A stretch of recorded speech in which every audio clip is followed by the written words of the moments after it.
Hey everybody, welcome to Play Like a Zone, live here from the TOJ Digital Studios. I'm your host, Paul Esden Jr., aka Boy Greene. We're back and better than ever here from the home studios. Thank you so much for joining us today on today's live stream for Week 12, New York Jets versus the Miami Dolphins. We have the rematch today. Between these two AFC East foes, and there's a lot of juicy storylines to get into, including breaking news. We'll have injury updates and a couple of different storylines as well. If you're just joining us, Joe, feel free to drop in questions, comments, etc. in the YouTube live chat, whether it's here or here below us. Also, if you're new to the channel, make sure you click and hit subscribe. We appreciate all the love. Pre- and post-game shows every week, all season long. Plus, we'll have some great off-season stuff as well. So welcome to the show, everybody. Two quick shout-outs. First off, I want to give a shout-out to my sponsor, Edward Delgado, El Chapo of Flags. His beautiful banner behind me is personally customized, personally designed. It doesn't have to be the Jets, but this is mine with the Jets logo. My podcast, Play Like a Jet as well. And this is Play Like a Jet, so you can get these custom. Just search El Chapo of Flags on Facebook.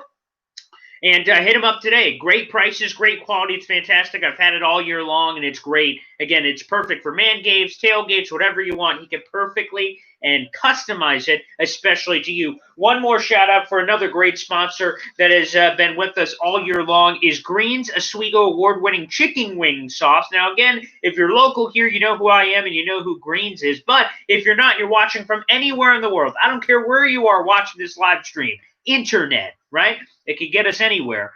Greene's Oswego award-winning chicken wing sauce is the place to go. The holiday season is here. Christmas is right around the corner. We just enjoyed Thanksgiving. I hope you guys had a happy holiday. But text 315-406-8081. Again, one more time, 315-406-8081. You got a lot of different great wing sauces, El Diablo, bee sting, garlic parm. They all come in these great 10-ounce containers, and you can put it on anything. Burgers, wings, chicken, whatever you want, they can do it. So make sure you hit them up. Description and info in the bio, the description for this YouTube channel. All right, everybody, let's dive right in. There's a lot of different topics I want to get into on today's show. And I guess we could get into them in any order whatsoever. But one of the first things I want to jump into is Ryan Fitzpatrick. So part of that is the injury report. Tua has a thumb injury. He is doubtful and out for this game against the Jets today, which means it's Ryan Fitzpatrick time. The last time these two teams faced off a couple weeks ago, the Dolphins won 24-0, and we saw mostly Ryan Fitzpatrick. At the end, we saw that brief glimpse of Tua, and eventually Tua became the starter out of that bye week for the Miami Dolphins. But we will get Ryan Fitzpatrick today, which depending on whether you're a pro-tank or against the tank, Ryan Fitzpatrick was playing very well prior to being benched for Tua. During that 3-game run, he got a little opportunity in the last game against the Denver Broncos. But everyone says that Ryan Fitzpatrick is this, quote, model teammate. And this is where I just claim that it's some sort of revisionist history. The Jets had Ryan Fitzpatrick. They also had a young quarterback. Let's go through that for a second, right? Ryan Fitzpatrick in 2015, Geno Smith gets punched in the face, and all of a sudden Ryan Fitzpatrick is the starter, and we all know what he did. They were 10-5. It was winning urine in Buffalo, and instead of talking about a 10-year drought of the playoffs, the Jets could have made the playoffs that year. They were 10-6 for Pete's sake. But they never made the playoffs that year because Ryan Fitzpatrick imploded in the fourth quarter. But the point is that after that year, the Jets brought him back in 2016, and then there was this battle with him and young quarterbacks. And Ryan Fitzpatrick, there's no other way to put it, was a douchebag. He was a horrible teammate. He even went up to the podium and said the team didn't believe in him. Like, what kind of veteran league is that? Everyone says Ryan Fitzpatrick, oh, what a model guy. And there's a lot of people I respect in the business who say these things about Ryan Fitzpatrick, and simply it's revisionist history, man. He was terrible with the Jets. He was a horrible quarterback mentor. It was terrible for the young quarterbacks. And then we saw it rear its ugly head once again when he got benched in favor of Tua. He said, whoa, this rocked me to my core. It shocked me. Ryan Fitzpatrick, you're 1,000 years old. Tua was the 5th overall pick. Obviously, at some point, you were going to be passed over. Hell, the first year he was there last year, they traded a second-round pick for Josh Rosen. They didn't trade a second-round pick for him to sit on the bench. While that's eventually mostly what he did, but you get the point. Like, Ryan Fitzpatrick, who the hell does he think he is? He's in his 30s. What the hell, man? Obviously, you're not the future quarterback. So Ryan Fitzpatrick can be a real diva. And quite frankly, the model teammate thing is a bunch of malarkey. It's nonsense. It's nothing. So all these people who say that he's cool, he's had a remarkable career, Harvard grad, he's made millions in the NFL, mostly holding a clipboard and finding ways to get into starting opportunities. Hey, man, respect. If I could be a quarterback in the league, I would, but I can't. I don't got the talent, don't got the skills. Okay, but God bless Fitzpatrick. You've had a wonderful career, but stop being a goddamn baby. Suck it up, man. Like, again, he finds ways to get back in. He's getting back in right now. And the Dolphins are in the thick of the AFC East run. The Ryan Fitzpatrick angle of him being this awesome teammate just puts the crap out of me. I think it's stupid. I think it's dumb. And I think it's misinformed for people who say that. So, anywho, that's one of the things I wanted to get to right off the top. And here's the other thing. I'm more on a Jets nugget here. And this was breaking news as we're coming into this YouTube live stream again. Every live pregame show for all the Sunday games is at noon every Sunday. So make sure you bookmark this. Make sure you hit that little bell for notifications every time we have a new video. But, so all our pregame shows are at 12. And right as we came on, I plan to talk about play calling anyway for the Jets, but breaking news, Adam Gase is now taking back play calling with Sam Darnold healthy for the Jets. Now, here's what happened. Adam Gase has been calling plays in the NFL for the last 8 years, in every stop that he's been back in 2012. And Adam Gase recently gave up play calling, is what he said. He gave it up to one of his cronies, Dow Logans, who's really... The only reason he has a job is because of Adam Gase. But hey, it's a brotherhood in the NFL. If you're friends with the right people, you get a job. Hey, I'm not going to hate the guy. But nonetheless, he took over play on that Buffalo Bills game, and we saw a little bit of pop from Dow Logans. But then we found out last week that he didn't really give it up. Let me explain. So here's what happens. So initially, Adam Gase was the play caller. He called the plays, called all the shots. So when the Jets are the 32nd ranked offense, he's the one to blame.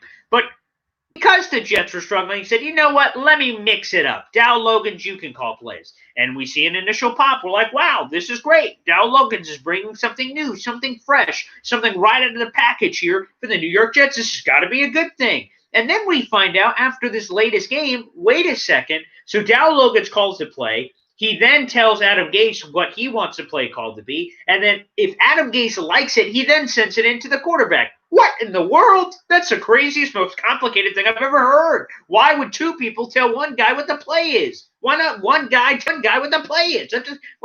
Why would I say, I have a fiance, a beautiful fiance who's in the other room. Why would I tell a medium person, hey, can you tell my fiance this? Yeah, thanks. Why wouldn't I just tell her? Cut the middleman out. Why wouldn't it just be a more direct communication? Especially in a quarterback room where you got a limited amount of time on the play clock. Why would you waste time repeating a play to one guy to repeat the play to another guy? And also, Adam Gase has veto power. So if he doesn't like the play, in the rest of the 20 seconds, I guess it's on the play clock, he will call a new play to send in? How confusing and confounding is that? No reason the Jets are one of the worst-ranked offenses in the league. I mean, sweet Lord, that is unbelievable.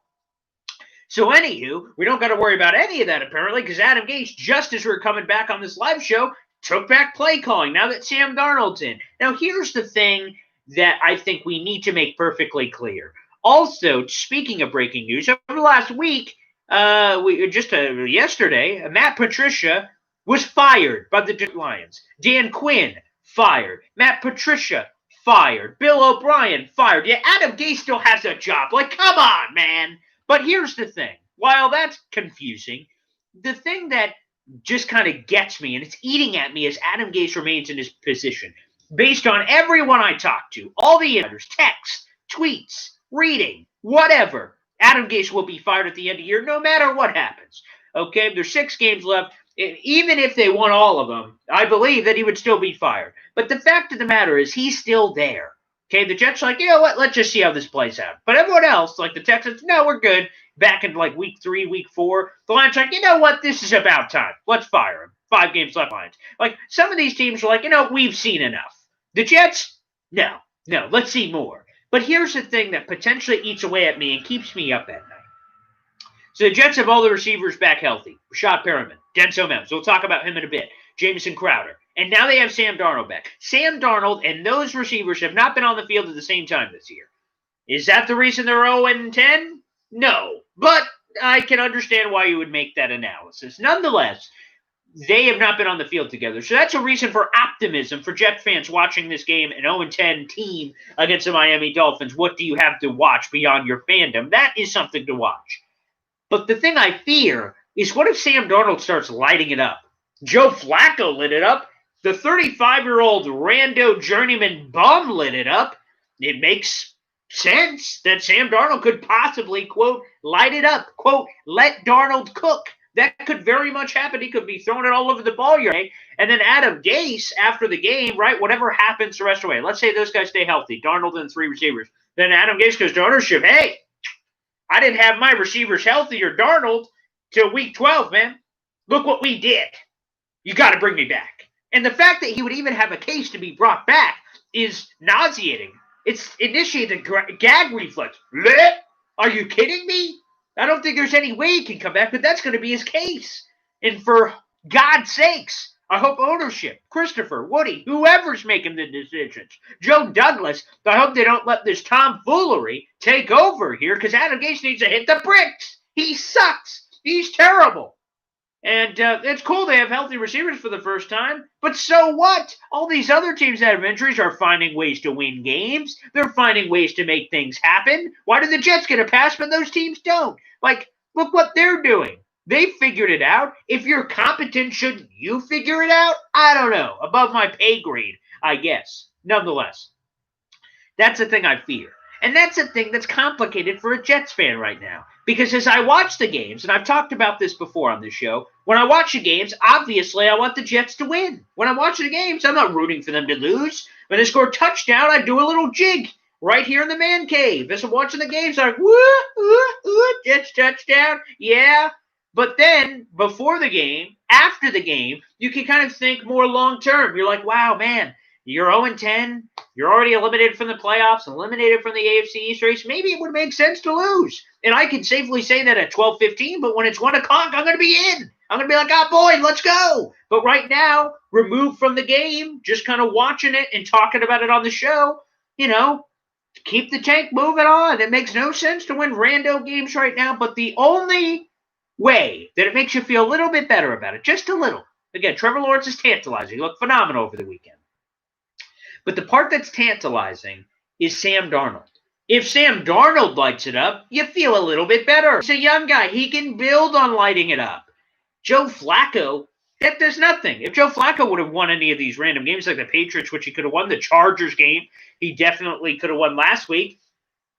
You don't get as much from it. A 35-year-old won. What the bleep does that mean to any of us? Nada. Nothing. We saw last year that a 6-2 finish to the end of the season meant nothing. Zero. Zilch. Nada. No momentum was created.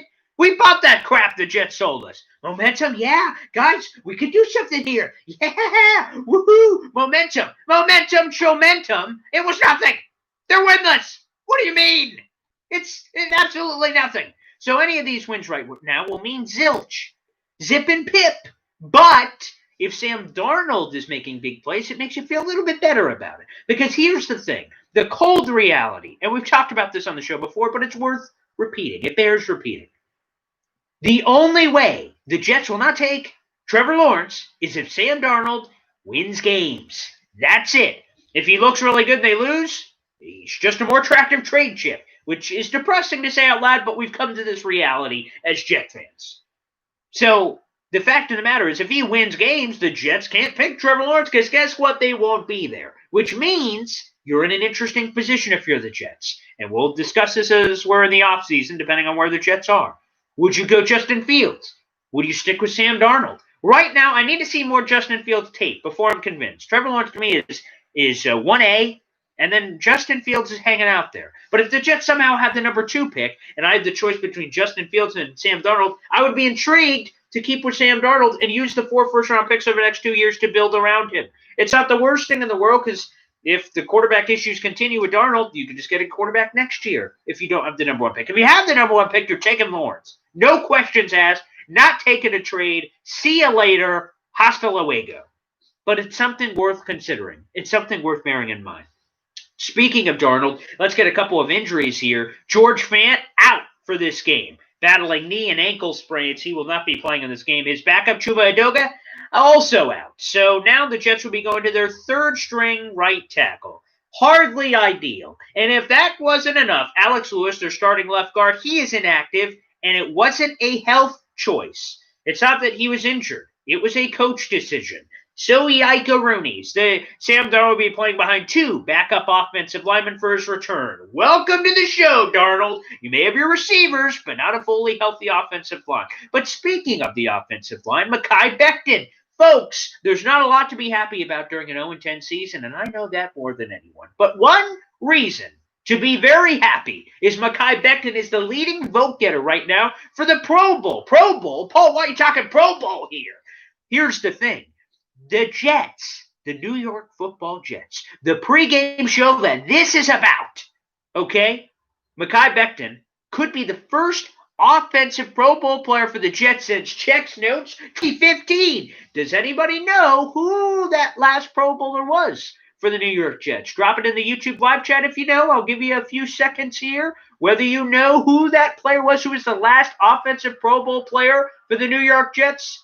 Going once, going twice, sold. That was Brandon Marshall, of course, and he had a nice run with the Jets. The Jets have had a nice run out of veteran receivers over the last decade or so, right? Brandon Marshall, Santonio Holmes, Braylon Edwards. They've had some nice pop from some of these guys. Just an interesting observation, but nonetheless. Mekhi Becton is the leading vote getter. Now, it's no guarantee that that's the case, so he will be a Pro Bowler, but it's a phenomenal sign that as soon as these Pro Bowl voting has leaked, that Mekhi Becton is on the top. Braden Mann, another one, also another rookie that we don't talk about often on the show, a sixth-rounder that also is a leading vote getter. So we could have a couple of Pro Bowlers. When's the last time we said multiple Pro Bowlers for the Jets? And then at the same time, to flip on the other side of the coin, the Jets are winless. They're in the midst of the worst season ever. The Jets have had 50-plus seasons in their franchise history. This one we're in. We are living in history. This is the worst season there has ever been. And it's not debatable. They literally have not won a game.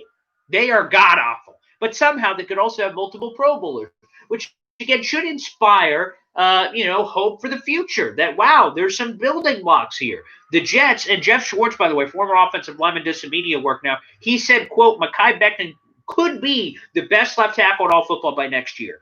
Talk about a home run. The Jets had the 11th overall pick. They picked the third, quote-unquote, best offensive tackle on the board. Andrew Thomas was picked overall. He's been an utter disaster. And I'll be honest, I thought Andrew Thomas was going to be a superstar. I said, oh, man, I love Andrew Thomas. Loved his tape. Loved him at Georgia. But he's been a bust for the New York Giants. He sucks. Okay, it's 1 year. We'll see what happens. Jedrick Wills, who was taken one pick ahead of the Jets at 10th overall, looks very good. He's fine. The Jets picked Mekhi Becton, who, again, people are saying could be the best left tackle in all football next year. Wow! It feels great for that part to be a Jets fan. And then, of course, Tristan Wirfs was taken a few picks later by the Tampa Bay Buccaneers to round out the, quote, top four offensive tackles. So Jets hit a apparent home run, and he's the leading vote getter that's exciting. It's exciting news to hear that the Jets could have a player of that caliber, certainly at that position. So Mekhi Becton, by the way, he left briefly the game last week with a knee issue. There's nothing there, so it's great. They just got to make sure they keep him healthy for the future. And speaking of keeping guys healthy, as we're kind of jumping around here, this wasn't in my notes, but it's someone I wanted to talk about. Chris Herndon. Finally, a brother showed up. It was great to see Chris Herndon last week because, let's be honest, this guy has been in a rut. And he's made me look like an idiot. Now, I don't need any help. I can usually look like an idiot by myself. But Chris Herndon certainly helped me this year because before the year, I said things like, wow, could be one of the best tight ends in all of football. And I said he just was young and he had talent. And I'm like, man, I see it. I see what I saw in practice live, what I see on the film from some of the highlights from the Jets from practices. Again, the talent is there. And if you just feed the man, I thought that this could be one of the young, great tight ends in football, especially since the opportunities there. Sure, you got Kelsey and Kittle and Mark Andrews, but there's still opportunity for someone to seize the moment. There's other guys like Jonnu Smith in the league and others that are intriguing. Gesicki for the Dolphins is intriguing, but Herndon had an opportunity here to do something, and all he's had are drops and fumbles, and he's gotten into his own head, and I think that's affected him a lot. But last week, we saw two terrific catches, some of that flair, some of that pop, some of that brilliance of why people like myself we're predicting big things for Chris Herndon. So hopefully he can build on that today. Quite frankly, I'm in a real pickle for one of my leagues. I will be playing Chris Herndon in my fantasy league. Not that you guys particularly care about that sort of thing, but I just felt obligated to say that. Also, speaking of young players, folks, we've got to talk about Denzel Mims. Denzel Mims has been a terrific player for the New York Jets. He has been phenomenal. He's been fantastic. Now, I will also say this here is that Denzel Mims, the stats won't wow you. The stats aren't amazing for Denzel Mims so far. I'll read you the stats. They're fine. But it's beyond the stats here for me personally. In 4 games, Denzel Mims, the rookie from Baylor, has had 13 catches for 217 yards. Again, on the surface, that doesn't mean a whole heck of a lot. But keep this in mind. He's playing for the 32nd ranked offense in the league. The fact that he's shown up, despite there being absolutely dog crap on offense, to me is highly intriguing. And think of all the – I just talked about the veteran receivers that have really worked out. Think about all the second-round busts that haven't worked out. Devin Smith. I'm nothing. Stephen Hill. I'm nothing. So hopefully, and those are some of the recent guys, but hopefully Mims can break the thing. I think he could look like a foundational piece for the New York Jets. And you know what? Freaking finally, and that would be nice. You could have Mekhi Becton there. Very nice piece. Denzel Mims, another very nice piece. Herndon, if he can show anything in these final 6 games, maybe a nice piece there. And Perine, unfortunately, is likely out for the rest of the season with his ankle injury. So, again, it's not great, but it's something to look forward to, certainly for this. And by the way, we'll get into the Jets-Dolphins a bit more in more detail here in just a second. There's one more stat that I wanted to bring up here with the Jets. And, again, they're winless, which, is the biggest stat, certainly. But they've been undisciplined. Greg Williams has a track record of, having some dirty teams, having, teams that, play to the whistle. Maybe that whistle for the fans in the stands that comes 10 seconds too late. The Jets, by the way, lead the league in roughing the passer penalties. They have 11. The next closest team, 5. The Baltimore Ravens. The Jets have doubled the next closest team. That kind of undisciplined football, for the most part, those have all been just horribly stupid decisions by the Jet players. There's been 1 or 2 where you're like, that one's kind of iffy. But for the most part, it's been terrible. Adam Gase said this week in his press conference that he thinks the Jets are still kind of getting to business for that Broncos game, that primetime Broncos game in week 4. And that's probably true to a fault that, that's probably fresh on the ref's mind. But actually roughing the passer is probably the reason that you're getting those gosh darn penalties. So that would be something else. I'm sick of the excuses. The Jets just like to make excuses. Like I said, we talked about how Jets have all these injuries at all these key positions and they're winless. And, man, we have injuries. The entire league has injuries. The entire league is going through a world pandemic. Like, why do the Jets get excuses but others don't? That's just the thing that kind of bothers me, quite frankly, about some of those factoids.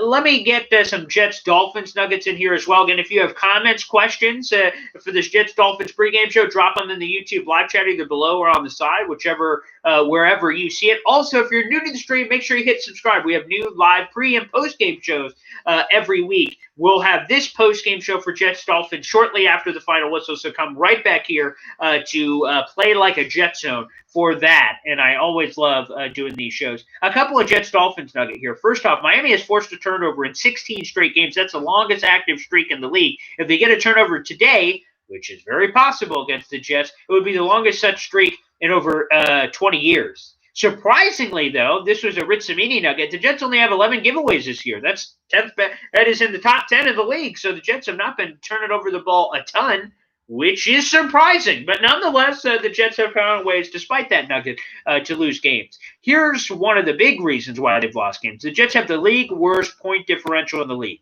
They are minus 153 points. So think about that for a second. 10 games in, they've been outscored by 153 points. Like, that's bad. But who's the next closest team? The next closest team's got to be close, right? No, it's the Dallas Cowboys. And by the way, that's a 145-point differential, and they already played this week. They've already played. So let me get this straight. The Jets have been outscored by 145 more points than the next team, and they still have another week to play, which is today against the Dolphins. I mean, good Lord. That's the thing with this Jets season that seems different than others. We've had years where the Jets have been bad. Obviously, if you've been a Jets fan for the last decade, there's been a lot of bad. They've had years where they're 4-12, 5-11, 7-9, whatever. There's been a lot of bad seasons. But in those bad seasons, I could always pick out 4 or 5 games where, boy, at the end they blew it. The Jets, right? But this year, they've been blown out in basically every game. Now, recently, the last 2 games, it's inspired hope. They've teased you a little bit, right? The Chargers game, the Jets were down by a lot and then came back. The Patriots game, they're up 10 points in the fourth quarter, and then they blew it. So, I mean, this season has been different because most of the time they've been getting their doors blown off. But the last 2 games, it showed you some hope, which leads you to believe that perhaps the first win of the season is, in fact, today against a Dolphins team that is now having a QB switch. Sam Darnold's coming back. The receivers are all healthy. There's a recipe here for a potential dub, a potential victory, the first one on the season. And the weird thing is, over the last several weeks, we've seemingly entered this pregame show saying, wow, this looks like the most winnable game on the Jets schedule. It started with that New England game before the bye. Wow, man, Jets could win this one. They looked like they could, and then they blew it. And then we come to that Chargers game. Boy, rookie, maybe they can do it. And the Chargers were blowing the doors off them. The Jets came back and almost won it. But again, now we're here at the Dolphins game. Boy, looks like a winnable game here. Not really sure. The problem is, I'm sick of saying it's the most winnable game because you know what? I think we're going to concoct some reason or rationale for a couple of these games down the stretch, like Cleveland. Right? I know Cleveland's really good, but they're Cleveland, so at any point they can Cleveland. So that's always a possibility. Then you got New England Week 17. Here's an interesting factoid I saw on Twitter right before we did this show. The New England Patriots have 6 losses right now. Now, again, if they won out, they'd be 10-6. But if they lose today, this would end their long streak of double-digit victories in each season. Just kind of an interesting factoid that if the Patriots keep winning, they're going to, in theory, have something to play for there in Week 17 in terms of the tank talk. I know all these, it seems like the Jets fan base, if it was a pie, right, we got a pie in front of us, it seems like half are like, hey, let's tank. Maybe it's a little more than half are like, hey, let's tank, let's lose all the games. We're embracing the losing. Let's get Trevor Lawrence. And then the other half are kind of like, hey, man, let's play, man. The football season is short. It's only 16 weeks. It's only 16 games over 17 weeks. Like, let's not rush through a season. And I'm with that crowd because I don't want to rush through any season. I know this season has been terrible. I know the Jets have sucked. But I don't just want to rush it and end it and be like, finally it's over. Like, well, we wait all year for this. And I know it's painful and it's brutal. And every week we do this pregame show and then I do a postgame show and we watch the games. And occasionally it's brutal. It's been particularly brutal this year. But at the end of the day, it's football, baby. I crave every Sunday just sitting on this couch over here and just watching football. Pillar to post, A to Z, dusk to dawn. I love football, man, and football is what drives each and every one of us. That's why for all you that are watching the pregame show right now, hitting the like button, hitting the subscribe button, because you love football. Everyone loves football. And I just hope that the Jets could give us something to root for today. Even if they lose, I want to see Denzel Mims. I want to see Mekhi Becton squashing human beings like a little grape. I want to see Sam Darnold show some pop.